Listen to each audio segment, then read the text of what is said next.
नमस्कार दोस्तों, स्वागत है आपका हमारे YouTube channel GT defence academy में।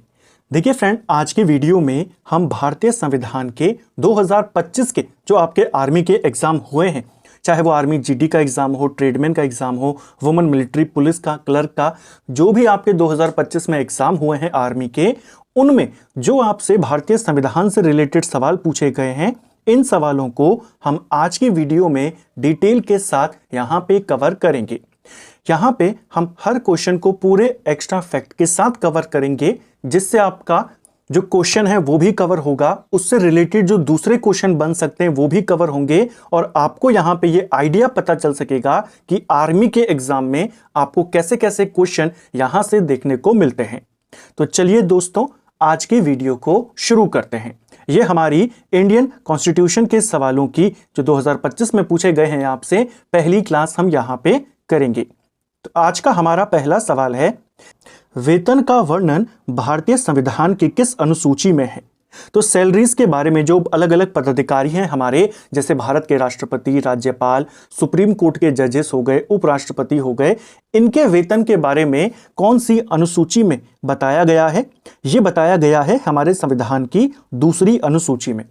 हमारे संविधान में टोटल कितनी अनुसूचियां हैं? सवाल बनता है। हमारे संविधान में टोटल 12 अनुसूचियां हैं। जब हमारा संविधान लागू कब हुआ था? हमारा संविधान 26 जनवरी 1950 से।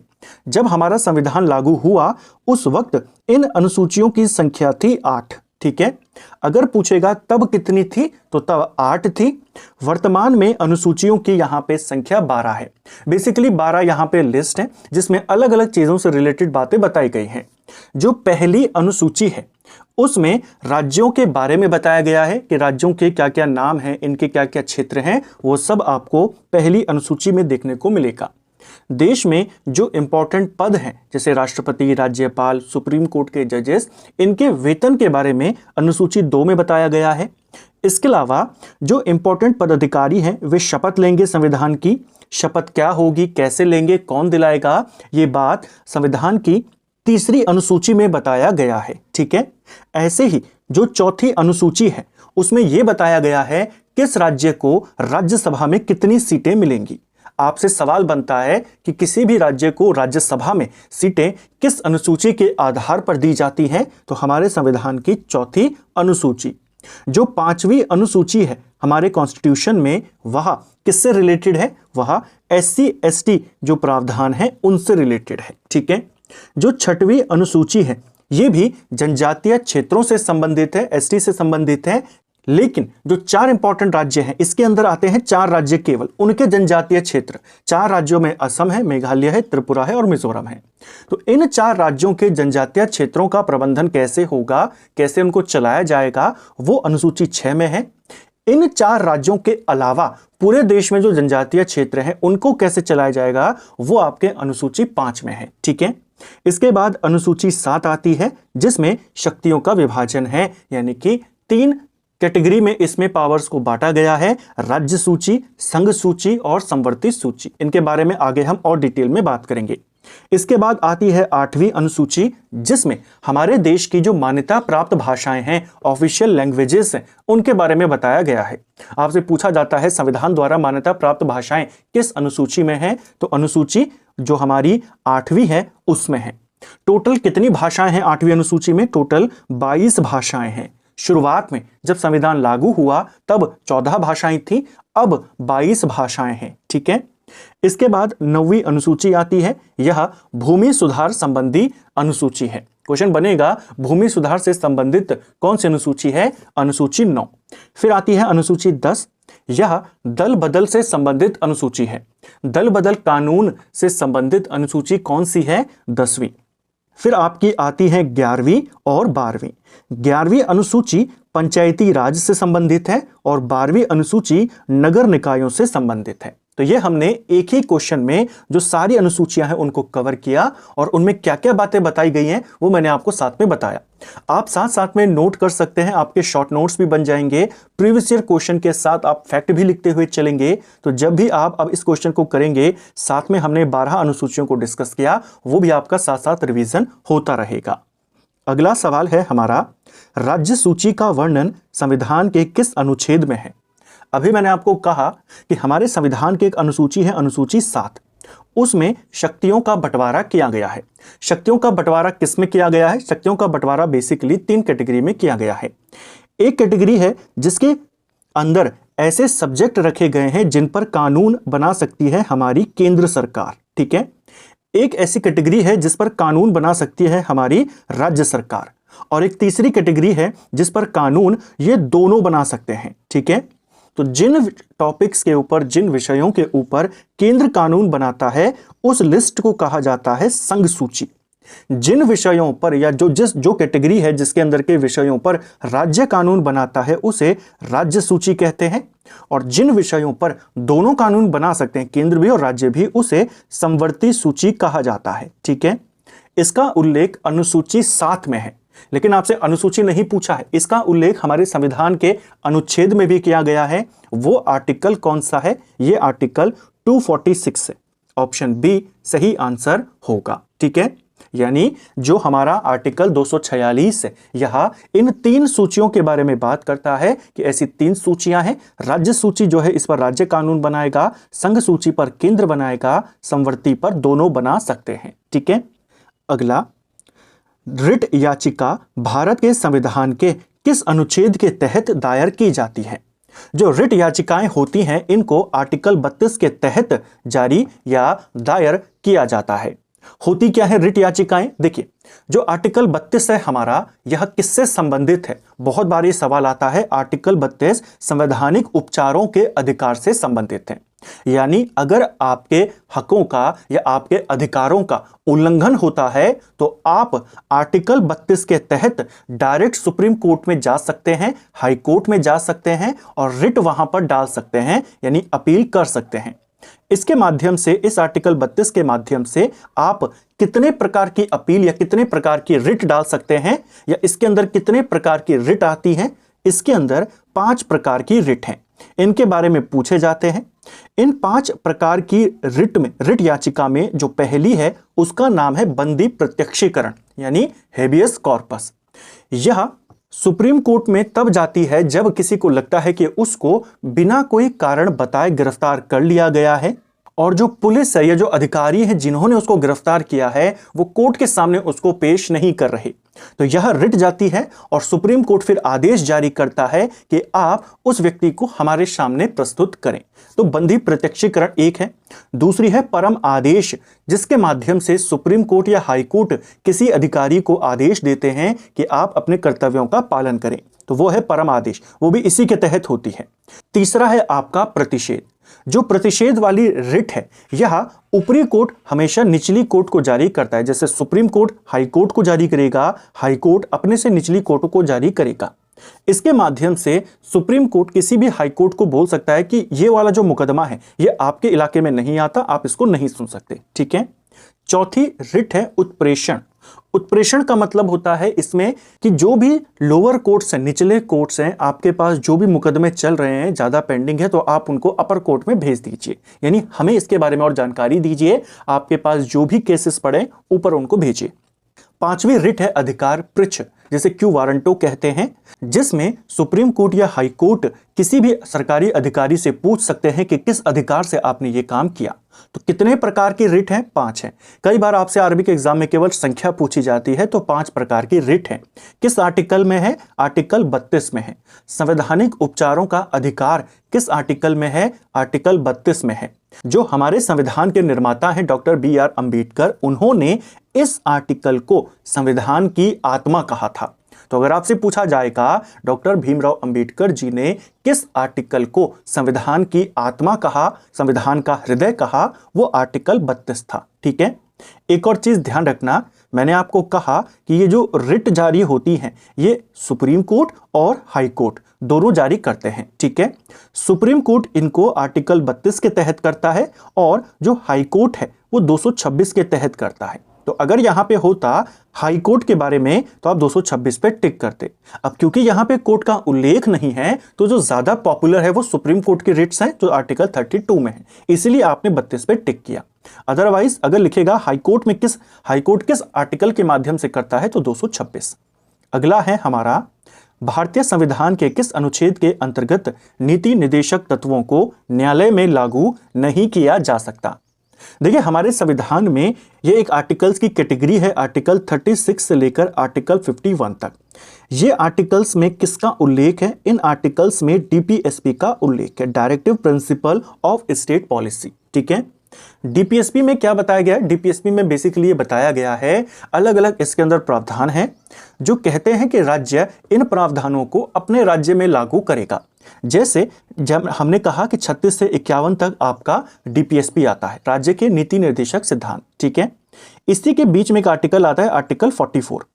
आर्टिकल 44 बहुत ज्यादा चर्चा में रहता है, आपने भी इसके बारे में पढ़ा होगा। आर्टिकल 44 यूनिफॉर्म सिविल कोड यानी यूसीसी से संबंधित है। ठीक है, तो ये किस में आ रहा है? ये आपके डीपीएसपी में आता है। तो इसके अंदर ऐसे ही प्रावधान है कि राज्य इनको लागू करने का प्रयास करेगा, सरकारें इनको लागू करने का प्रयास करेंगी जब उनको लगेगा समय सही है। ठीक है, अब सवाल आपसे यह है कि ये जो आर्टिकल है लागू तो नहीं है, संविधान में उल्लेख है 44 का किसके माध्यम से यूसीसी आएगा, लेकिन ये लागू तो नहीं है। आप इनको लागू करवाने के लिए कोर्ट में भी नहीं जा सकते हैं, ये कहता है आर्टिकल 37। आर्टिकल 37 जो है वो ये कहता है कि डीपीएसपी जो है वो राज्यों की यानी सरकारों की इच्छा पर निर्भर है। वो समय देखकर जब उनको उचित लगेगा अपने हिसाब से वो ये चीजें देने की कोशिश करेंगे। ठीक है, तो डीपीएसपी बाध्यकारी नहीं है, कंपलसरी नहीं है। इससे पहले आर्टिकल 12 से लेकर आर्टिकल 35 तक हमारे मौलिक अधिकार आते हैं, फंडामेंटल राइट्स आते हैं, वो कंपलसरी है। अगर वो राइट किसी को नहीं मिलता है, जैसे उसके अंदर आपके लिए अधिकार है कि आपको देश में कहीं भी घूमने का अधिकार है, अगर आपको रोका जाता है आपके उस अधिकार से तो आप कोर्ट जा सकते हैं, कोर्ट आपके उस अधिकार को लागू करवाएगा। लेकिन आप डीपीएसपी को लागू करवाने के लिए कोर्ट नहीं जा सकते, ये कहता है आर्टिकल 37। ठीक है, अगला है हमारा, किसे लघु संविधान यानी मिनी कॉन्स्टिट्यूशन कहा जाता है। हमारे संविधान में कई सारे संशोधन हुए, 100 से ज्यादा संशोधन हमारे संविधान में अभी तक हो चुके हैं। इनमें जो सबसे इंपॉर्टेंट कॉन्स्टिट्यूशन संशोधन था वो 42वां संशोधन था जो 1976 में हुआ था। 42वें संशोधन के माध्यम से संविधान में बहुत सारे चेंजेस किए गए, जिस वजह से इस संविधान संशोधन को छोटा संविधान लघु कॉन्स्टिट्यूशन के नाम से जाना जाता है। ठीक है, भारत में सबसे पहले संविधान संशोधन कब किया गया था? तो देश में सबसे पहले संविधान संशोधन 1951 में किया गया था। किस आर्टिकल में संविधान संशोधन की बात कही गई है? हमने डिटेल क्लास में देखा था, आर्टिकल 368 है, भाग 20 है, जिसमें संशोधन के बारे में बताया गया है। किस देश से हमने संशोधन की प्रक्रिया को लिया है? साउथ अफ्रीका से। ठीक है, कौन सा संशोधन मिनी संविधान माना जाता है? तो किस संवैधानिक संशोधन को मिनी कॉन्स्टिट्यूशन कहते हैं? 42वां संशोधन अधिनियम 1976 में संशोधन हुआ था। इसके माध्यम से बहुत सारी चीजें संविधान में परिवर्तित करी गई। इसके माध्यम से संविधान में मौलिक कर्तव्यों को जोड़ा गया। क्योंकि बड़े स्तर पर संविधान में परिवर्तन हुए, इसीलिए 42वें संशोधन को संविधान का मिनी कॉन्स्टिट्यूशन के नाम से जाना जाता है। ठीक है, कब हुआ था? 1976 में। किस संशोधन के तहत प्रस्तावना में समाजवादी, धर्मनिरपेक्ष और अखंडता शब्द जोड़े गए थे? हमारे संविधान का जो उद्देश्य है कि हमारा संविधान बना क्यों है, वह प्रस्तावना में लिखा है। हमारे संविधान की आत्मा कहा जाता है प्रस्तावना को। इस प्रस्तावना में अभी तक केवल एक बार संशोधन हुआ है, वो हुआ था 42वें संशोधन के तहत। इसके माध्यम से हमारी प्रस्तावना में 3 शब्द जोड़े गए, एक समाजवादी, एक धर्मनिरपेक्ष और एक अखंडता। ये कब जोड़े गए? 1976 में 42वें संशोधन के तहत। ठीक है, किस संविधान संशोधन के तहत संविधान में मौलिक कर्तव्यों को जोड़ा गया था? तो अभी मैंने आपको कहा 42वां संशोधन कब हुआ था? 1976 में हुआ था। ठीक है, किस संविधान संशोधन के द्वारा संपत्ति के अधिकार को समाप्त कर दिया गया? जैसा आप जानते हैं हमारे पास अभी वर्तमान में मौलिक अधिकार कितने हैं? 6 मौलिक अधिकार हैं। शुरुआत में मौलिक अधिकारों की संख्या 7 थी, जिसमें संपत्ति का अधिकार भी एक मौलिक अधिकार था। लेकिन 1978 में एक संशोधन किया गया, 44वां संशोधन, और इसके माध्यम से संपत्ति के अधिकार को खत्म कर दिया मौलिक अधिकार के रूप में। अब ये एक कानूनी अधिकार है, न कि मौलिक अधिकार। ठीक है, जो गलत चीजें 42वें संशोधन के तहत करी गई थी 1976 में, उनको ठीक किया गया 44वें संशोधन 1978 में। जैसे 42वें के तहत जो लोकसभा थी और राज्यों की जो विधानसभा थी, उन सबका कार्यकाल 6 वर्ष का कर दिया गया। इसके तहत वापस 5 वर्ष का कर दिया गया। ठीक है, बस इतना ध्यान रखना, 42वें संशोधन 1976 के माध्यम से मौलिक कर्तव्यों को जोड़ा गया और 44वें के माध्यम से एक मौलिक अधिकार कम कर दिया गया। ठीक है, किस संविधान संशोधन के द्वारा आंतरिक अशांति के स्थान पर सशस्त्र विद्रोह जोड़ा गया? यह था 44वां संशोधन 1978। देखिए, हमारे संविधान में आपातकाल लगाने का प्रावधान है। किसमें आपातकाल लगाने का प्रावधान है पूरे देश में? 352। इसमें 3 कंडीशन पर, 3 आधार पर आप आपातकाल लगा सकते हो। पहली कंडीशन है कि भारत के ऊपर कोई देश हमला कर दे। दूसरी कंडीशन है भारत किसी देश के साथ लड़ाई में हो, तब आपातकाल लगाया जा सकता है। तीसरी जो कंडीशन थी वो थी आंतरिक अशांति, यानी देश में अगर थोड़ी सी अशांति है, उस आधार पे भी आप लगा सकते हैं। इसी तीसरे का, लेकिन किस प्रकार की अशांति उसको स्पष्ट नहीं किया गया था, इसी का फायदा इंदिरा गांधी ने उठाया और उन्होंने आपातकाल लगाया। लेकिन 1978 में क्या किया गया? 1978 में इंदिरा गांधी चुनाव हार चुकी थी, जनता पार्टी की सरकार थी, मोरारजी देसाई उस समय प्रधानमंत्री थे। उन्होंने ये जो तीसरा वाला पार्ट है, ये कोई इसका गलत इस्तेमाल ना करे, इस आंतरिक अशांति शब्द को हटा दिया और इसकी जगह पर सशस्त्र विद्रोह को जोड़ दिया। ये भी कब हुआ? 44वें संशोधन के तहत। ठीक है, किस संविधान संशोधन के द्वारा 10वीं अनुसूची, जिसे दल बदल कानून कहते हैं, यह जोड़ा गया? हमारे मूल संविधान में जो अनुसूची थी, इनकी संख्या 8 थी। वर्तमान में इनकी संख्या 12 है। जो 9वीं अनुसूची थी उसे 1951 में, जो 10वीं अनुसूची थी उसे 1985 में 52वें संशोधन के तहत जोड़ा गया था। ठीक है, यही आपसे पूछा गया है। किस संशोधन के तहत मत अधिकार की आयु 21 वर्ष से घटाकर 18 कर दी गई? तो किस संशोधन के तहत पहले वोट देने का जो अधिकार था वो 21 साल के ऊपर के बच्चों को था, यानी लोगों को था। अगर आपकी उम्र 21 साल है तो ही आप वोट दे पाएंगे, लेकिन आज क्या है, आज आप 18 साल के तो वोट दे देते हैं। तो ये जो परिवर्तन हुआ कि अब 21 नहीं 18 को वोटिंग एज माना गया, ये हुआ 61वें संशोधन के द्वारा 1989 में। ठीक है, किस संविधान संशोधन के द्वारा अनुच्छेद 241A, जिसमें 6 से 14 साल तक के बच्चों के लिए निःशुल्क और अनिवार्य शिक्षा की बात कही गई है, ये जोड़ा गया? हमारे संविधान में 21A जो आर्टिकल है, जिसमें 6 से 14 साल के बच्चों को निःशुल्क शिक्षा उनका मौलिक अधिकार है, ये कहा गया। इसे 86वें संशोधन के द्वारा 2002 में जोड़ा गया था। ठीक, अगला है हमारा, संविधान के किस संशोधन के द्वारा मतदान की उम्र 21 से घटाकर 18 की गई? देखिए, मतदान करने की उम्र पहले, आज आप देखते हैं कि आप 18 वर्ष की आयु में वोटिंग कर सकते हैं। पहले यह सिस्टम नहीं था। पहले वोटिंग की जो आयु थी वो 21 वर्ष थी। 21 वर्ष से इसको घटाकर 18 वर्ष किया गया। यह हुआ था 61वें संशोधन के द्वारा, जो 1988 में हुआ और 1989 से जाकर के ये लागू हुआ। जो 61st कॉन्स्टिट्यूशन अमेंडमेंट है, ये हुआ कब आपसे पूछेगा? तो 1988 में। ये किससे रिलेटेड था? वोटिंग की उम्र कम करने को लेकर था।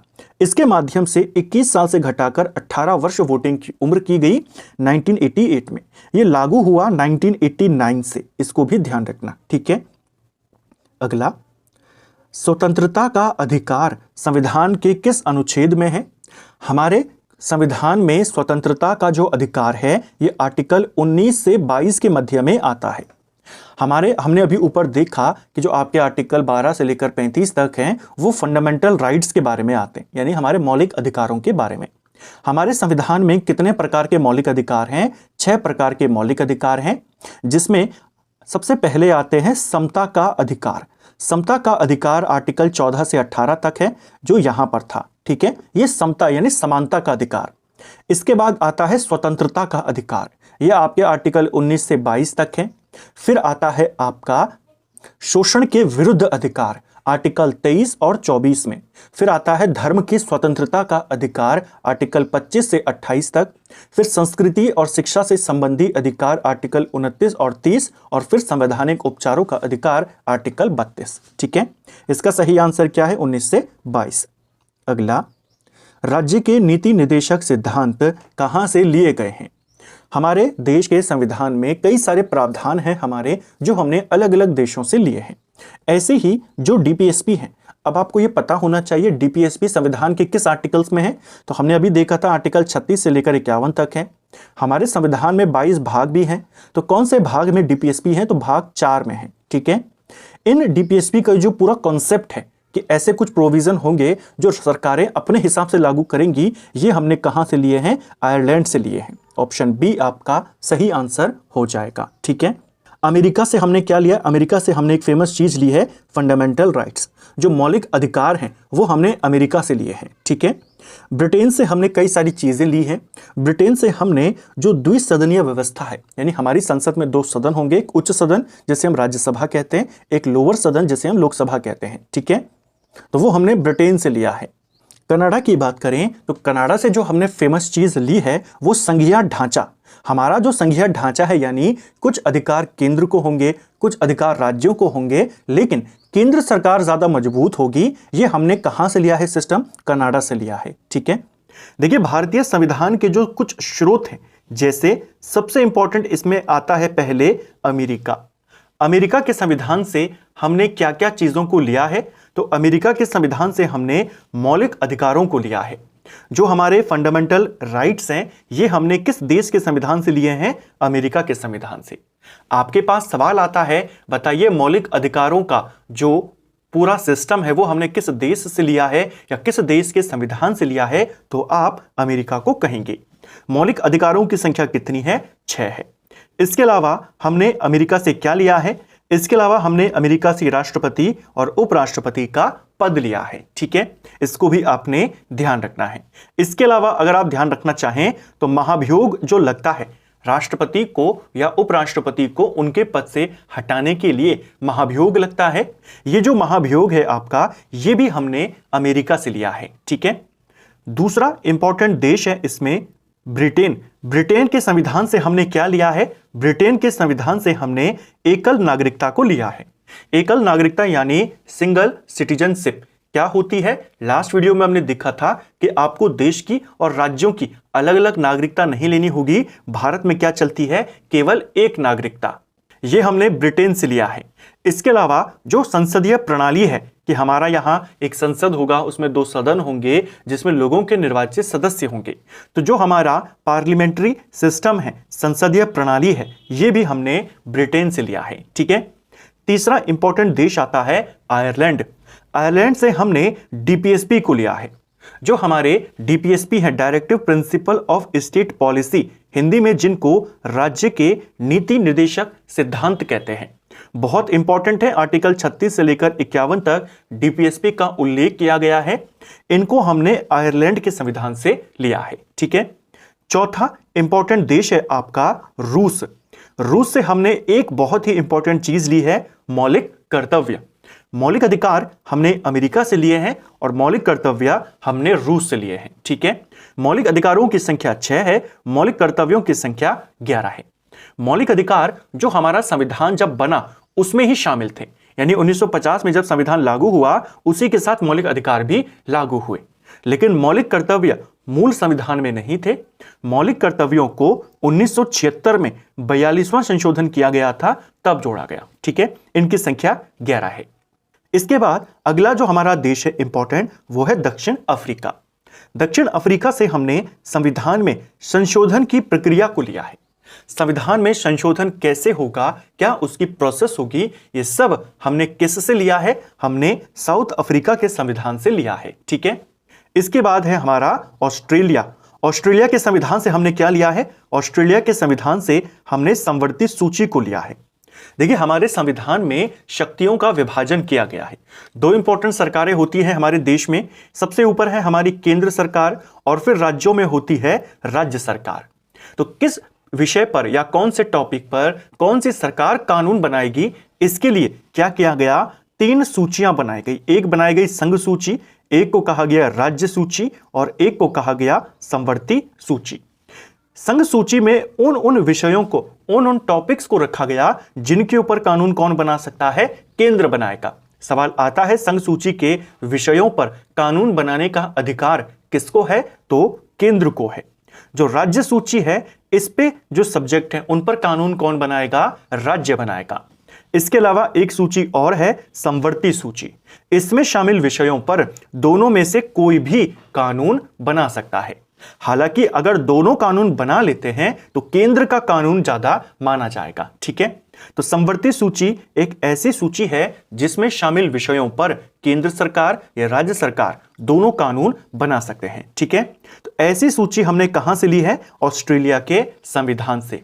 और जो ऊपर की 2 सूचियां हैं, राज्य सूची और केंद्र सूची, वो हमने कनाडा के संविधान से ली है। इसको भी ध्यान रखना है। ठीक है, इसके अलावा संयुक्त बैठकों की प्रक्रिया, यह भी हमने कहां से ली है, ऑस्ट्रेलिया से। दोनों जो हमारे सदन हैं, राज्यसभा और लोकसभा, जब किसी बिल को लेकर के, किसी मुद्दे को लेकर या विधेयक को लेकर के दोनों सदनों में विरोध हो जाता है तो संसद का एक संयुक्त अधिवेशन यानी ज्वाइंट सेशन बुलाया जाता है। यानी सभी सदस्यों को साथ में बैठाया जाता है और फिर वहां पर चर्चा होती है। ये जो ज्वाइंट सेशन है, ये भी हमने ऑस्ट्रेलिया से लिया है। तो किस देश से क्या लिया है, आपके पास सवाल आते हैं। कहेगा संसदीय प्रणाली कहां से ली है, आप कहेंगे ब्रिटेन। मौलिक कर्तव्य कहां से लिए हैं, रशिया। संविधान में संशोधन की प्रक्रिया कहां से ली है, साउथ अफ्रीका। उपराष्ट्रपति का पद कहां से है, अमेरिका के संविधान से। एकल नागरिकता ब्रिटेन से, समवर्ती सूची ऑस्ट्रेलिया से। ठीक है, तो ये थे संविधान के स्रोत। अगला, मौलिक अधिकार संविधान के किस भाग में है, तो मौलिक अधिकार आपके संविधान में भाग 3 में आपको मिलेंगे। जैसे मैंने कहा, भाग 4 जो है वो डीपीएसपी से रिलेटेड है। डीपीएसपी से ठीक पहले भाग 3 आता है जिसमें आपको मौलिक अधिकार देखने को मिलेंगे। ठीक है, एक तरफ हमने संविधान के भाग लिखे हैं। हमारे संविधान में टोटल कितने भाग हैं, 22 भाग हैं। तो किस भाग में क्या बात कही गई है और उस भाग में वो बात किन आर्टिकल्स में कही गई है, किन अनुच्छेद में कही गई है, उसको देखते हैं। सबसे पहला, जैसे मैंने कहा, हमारे संविधान में टोटल भाग की संख्या कितनी है, 22 है। ठीक है, जो पहला भाग है इसमें संघ और उसके राज्य क्षेत्र की जानकारी है कि भारत जो होगा वो राज्यों का संघ होगा। राज्यों के नाम इसमें दिए गए हैं, अनुसूचियों में भी है और इस भाग के अंदर है। आर्टिकल 1 से लेकर 4 तक ये आपके किससे संबंधित हैं, भाग 1 में है। बेसिकली आर्टिकल 1 में बताया गया है कि राज्यों का संघ होगा भारत। आर्टिकल 2 में और 3 में नए राज्य या जो जीते गए राज्य हैं उनको कैसे भारत में मिलाया जाए उसके बारे में बताया गया है। तो भाग 1 में क्या है, संघ और उसका क्षेत्र। इसके बाद है भाग 2। भाग 2 नागरिकता से संबंधित है। नागरिकता से संबंधित आर्टिकल्स पूछेगा तो 5 से 11 आर्टिकल्स। अगर पूछेगा नागरिकता से संबंधित भाग कौन सा है तो भाग 2 है। और आर्टिकल पूछेगा तो 5 से लेकर आर्टिकल 5, आर्टिकल 6, आर्टिकल 7, ऐसे ही आर्टिकल 11, ये सब आपके किससे संबंधित हैं, नागरिकता से संबंधित है। ठीक है, फिर है भाग 3, सबसे इंपॉर्टेंट है। ये आपके मूल अधिकारों से यानी मौलिक अधिकारों से जुड़ा हुआ है। और मौलिक अधिकार किस आर्टिकल्स में है, आर्टिकल 12 से लेकर 35 तक इनका उल्लेख है। सवाल आता है मौलिक अधिकारों का उल्लेख संविधान के किस भाग में है, तो आप कहेंगे भाग 3 में। किस आर्टिकल में है, तो 12 से लेकर 35 तक। ठीक है, फिर है भाग 4, इसमें डीपीएसपी का उल्लेख किया गया है, यानी कि राज्य के नीति निर्देशक तत्वों का उल्लेख है। किसमें है, भाग 4 में। आर्टिकल 36 से लेकर 51 तक डीपीएसपी आते हैं। ठीक है, सवाल आएगा डीपीएसपी का उल्लेख किस भाग में है, तो भाग 4। मौलिक अधिकारों का उल्लेख भाग 3। ठीक है, एक पार्ट जोड़ा गया बाद में 1976 में से जोड़ा गया था, भाग 4 क, यानी जो हमारा 4 है उसमें एक उपखंड जोड़ा गया। इसमें मूल कर्तव्यों को शामिल किया गया और इससे संबंधित एक आर्टिकल भी जोड़ा गया, आर्टिकल 51A। ठीक है, तो मूल अधिकार भाग 3 में है, मूल कर्तव्य भाग 4A में है, इसको 4A करना। ठीक है, 51A आर्टिकल मूल कर्तव्यों से जुड़ा है। अगला है हमारा 86वां संशोधन 2002 के द्वारा कौन सा मौलिक अधिकार जोड़ा गया। हमारे संविधान में 86वां संशोधन होता है 2002 में। इसके माध्यम से हमारे संविधान में एक संशोधन यहाँ पे जोड़ा गया, एक मौलिक अधिकार जोड़ा गया जो था शिक्षा का अधिकार। 6 से 14 साल के बच्चों को शिक्षा का अधिकार होगा, यह कब जोड़ा गया मौलिक अधिकारों में? ये जोड़ा गया आर्टिकल 21 के अंतर्गत इसको जोड़ा गया। 21A में यह आता है। 2002 में 86वां संशोधन इसके लिए हुआ था। ठीक है, अगला, वित्त आयोग का संबंध किस अनुच्छेद से है? जो वित्त आयोग है हमारा, यह आर्टिकल 280 से रिलेटेड है। ऑप्शन बी सही आंसर होगा। वित्त आयोग जो होता है, बेसिकली जो भी टैक्सेस मिलते हैं सरकार को, जो भी कर मिलता है, वो कैसे राज्य और केंद्र में बांटा जाएगा, किसको कितना हिस्सा मिलेगा, ये सब काम वित्त आयोग का होता है। वित्त आयोग का गठन आर्टिकल 280 के तहत होता है और इसे 5 साल में गठित किया जाता है। यानी हर 5 साल में राष्ट्रपति 280 के तहत एक वित्त आयोग का गठन करेगा, जो केंद्र और राज्यों के मध्य बंटवारा कैसे करना है इसके बारे में बताएगा। ठीक है, अगला है हमारा, अस्पष्टता का अंत किस अनुच्छेद के तहत किया गया? जो अस्पष्टता है यानी छुआछूत का जो अंत किया गया है, यह आर्टिकल 17 के तहत किया गया। आर्टिकल 17 में अस्पष्टता को, छुआछूत को प्रतिबंधित बताया गया है और अगर आप इसको बढ़ावा देते हैं तो आप पर कार्रवाई हो सकती है। ठीक है, हमने अभी देखा कि आर्टिकल 14 से लेकर आर्टिकल 18 जो हैं, ये समानता के अधिकार की बात करते हैं। तो इसी में समानता के अंतर्गत ही आता है अस्पष्टता का अंत। यानी कि आप किसी के साथ उसके रंग को लेकर के, उसके धर्म को लेकर के, उसकी जाति को लेकर के अस्पष्टता यानी छुआछूत का सिस्टम नहीं कर सकते। आर्टिकल 14 जो है, ये कहता है कि सभी लोग विधि के सामने बराबर हैं, कानून के सामने सब बराबर हैं और कानून सबके लिए बराबर है, वो आर्टिकल 14 कहता है। आर्टिकल 15 कहता है कि आप किसी भी व्यक्ति के साथ धर्म के आधार पे, उसके लिंग के आधार पे, वंश के आधार पे, जन्म स्थान के आधार पे आप भेदभाव नहीं कर सकते। इसके बाद है आर्टिकल 16, जो ये कहता है कि लोक नियोजन के अवसरों की समानता, यानी नौकरियों के अवसर सभी के लिए बराबर होंगे। आर्टिकल 17 अस्पष्टता का अंत करता है और आर्टिकल 18 उपाधियों का अंत करता है कि आप कोई भी ऐसी उपाधि धारण नहीं कर सकते जब तक भारत के राष्ट्रपति आपको वो धारण करने की अनुमति ना दे। ठीक है, अगला, संविधान के किस संशोधन में मतदान की आयु 21 से 18 की गई? तो फिर से यही क्वेश्चन 2 बार आपसे पूछा गया, इसलिए मैं आपको डिटेल में बता रहा हूं ताकि आपका एक एक क्वेश्चन के साथ जो दूसरे क्वेश्चन रिलेटेड हैं वो क्लियर हो सके। ऊपर आपसे संशोधन और वर्ष दोनों दिए गए, यहां पर केवल संशोधन पूछा है। तो 61st अमेंडमेंट जो था, 61वां संशोधन 1988 में हुआ था, 1989 से लागू हुआ। ठीक है, अगला, निम्न में से कौन सा मौलिक अधिकार नहीं है? मैंने आपको कहा हमारे संविधान में 6 मौलिक अधिकार हैं, जिसमें समानता का अधिकार है 14 से 18 तक, स्वतंत्रता का अधिकार है 19 से 22 तक, शोषण के विरुद्ध अधिकार है 23 और 24 में, संपत्ति का अधिकार, संपत्ति का अधिकार पहले एक मौलिक अधिकार था, लेकिन 44वें संशोधन के द्वारा, 44वां संशोधन 1978 में होता है, इसके माध्यम से संपत्ति के अधिकार को मौलिक अधिकारों की श्रेणी से हटा दिया गया। अब यह एक कानूनी अधिकार है, न कि मौलिक अधिकार है। ठीक है, अगला, इंडिया राज्यों का संघ है, यह संविधान के किस अनुच्छेद में वर्णित है? भारत जो है ये राज्यों का संघ होगा, यह बात आर्टिकल 1 में बताई गई है।